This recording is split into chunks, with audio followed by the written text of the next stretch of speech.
Bene data bakundwa b'umwami Yesu Kristo, mwese abakurikira izi nyigisho tubahaye ikaze mu biganiro bya Saveur Divine.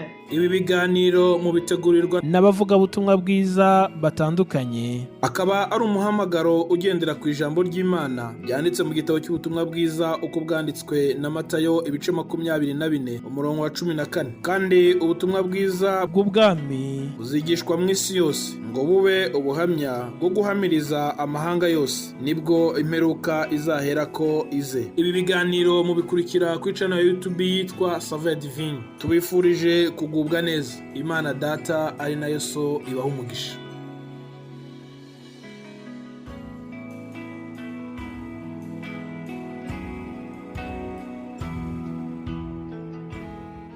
Yesu ashimwe, shuti bakundwa bene data abakurikira iki kiganiro Saveur Divine, mwese mbahaye ikaze muri uyu mwanya mwiza wo kubana n'Imana, wo kumva amagambo y'Imana.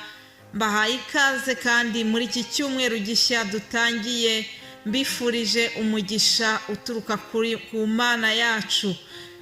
Munyemerere dutangire iki cyumweru kuri aya magambo tubona mu gitabo cyo Kuva 34, mu gitabo cyo Kuva 34 umurongo wa 9, ngo aramubwira ati, mwami ubwo none nkugiriyeho umugisha, gendera hagati muri twe mwami, kuko ari ubwoko butagonda ijosi, ubababarire gukiranirwa kwacu n'ibyaha byacu, utwemere uduhindure umwandu wawe.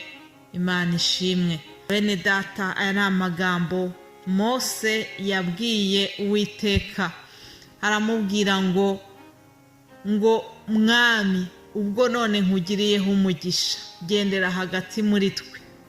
Nanjye ndashaka kugira ngo mumfashe twinginge Imana muri uku gutangira iki cyumweru, twinginge Imana tuyibwire ngo igendere hagati muri twebwe, ituyobore mu byo dukora byose. Imana igendane nawe, wowe wumva iki kiganiro Saveur Divine.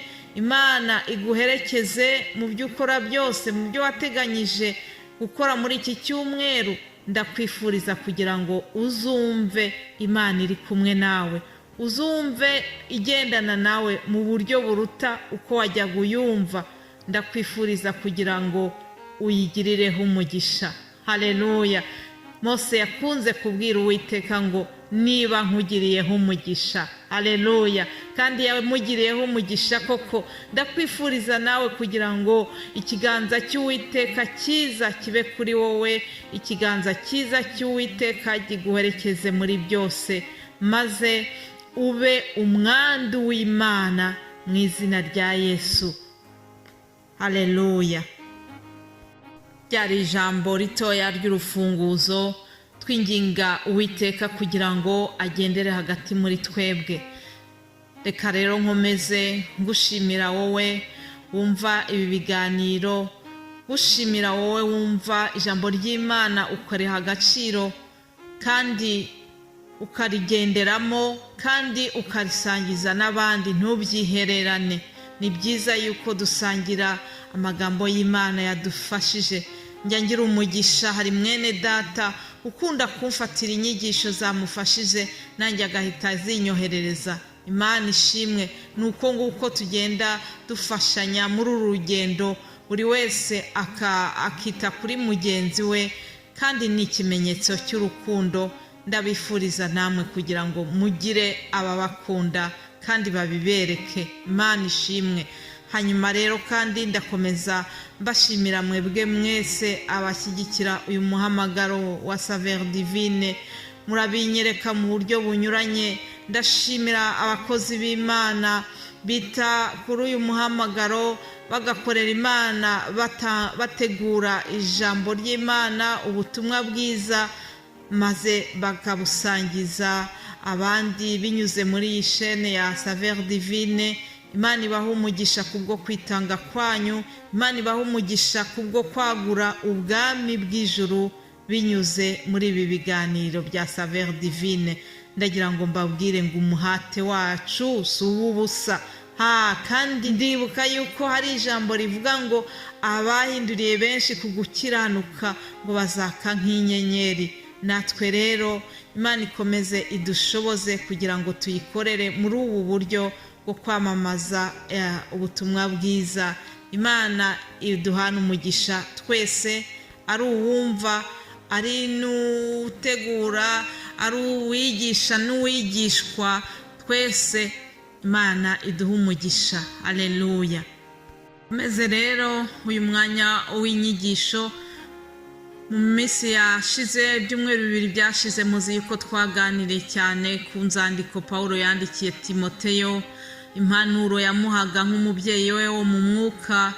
Hanyuma arangije amubwira ndetse n'ibyo mu minsi ya nyuma, ukuntu abantu bazaba bigisha inyigisho z'ibinyoma, ukuntu hazabaho ubuyobe bwinshi, ukuntu abantu bazabifuza inyigisho ziryoheye amatwi yabo badashaka kumva ukuri kubyanditswe byera. Ibyo byose twarahuguwe mu nyigisho zatambutse. Rero uyu munsi turakomeza, reka duhindure gatoya sije, twinjira mu yindi teme y'iki cyumweru.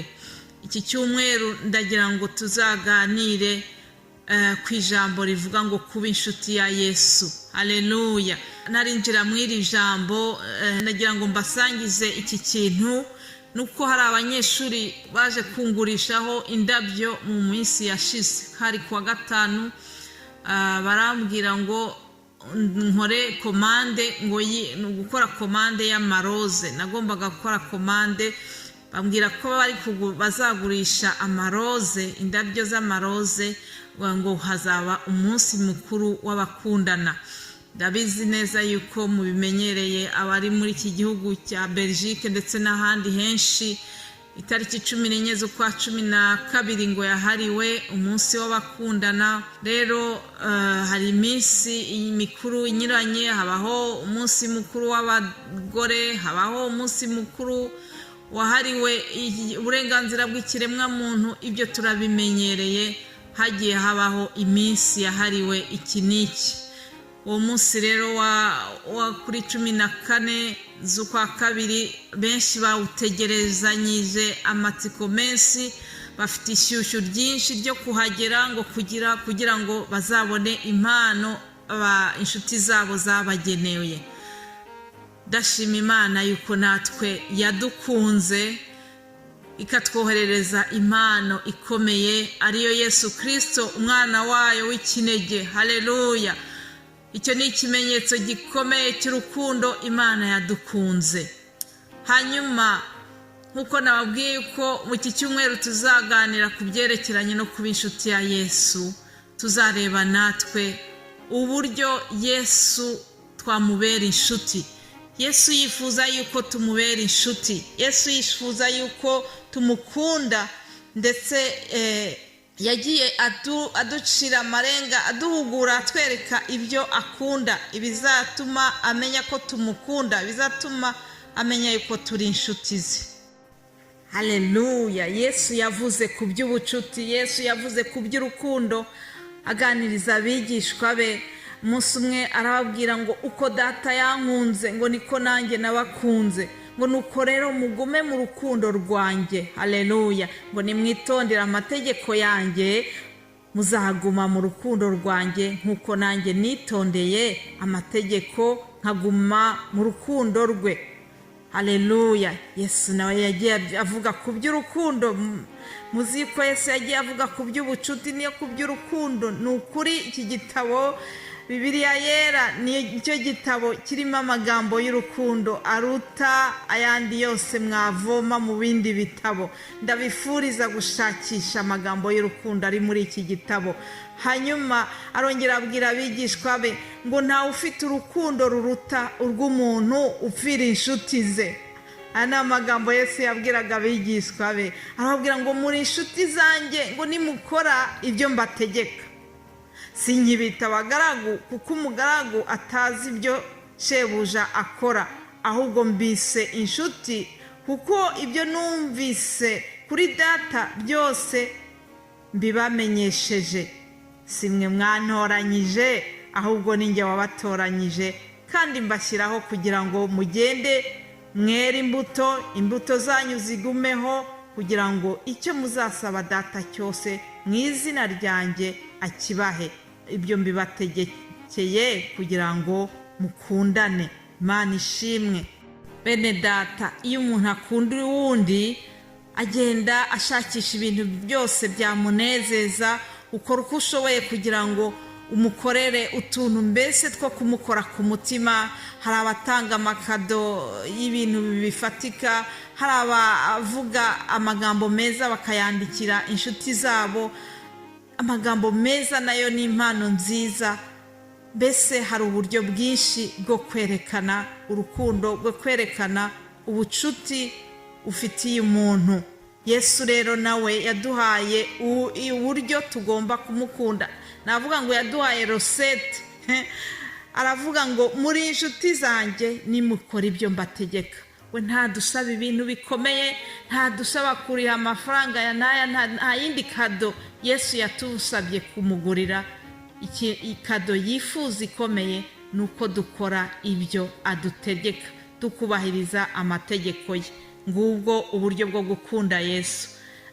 Ndabona iminota yanjye ishize, ariko ndagira ngo mbasomere nanone n'iri jambo ari naryo rizatuyobora muri iki cyumweru, ngo nimunkunda muzitondera amategeko yanjye, nanjye nzasaba data nawe azabaha undi mufasha wo kubana namwe ibihe byose.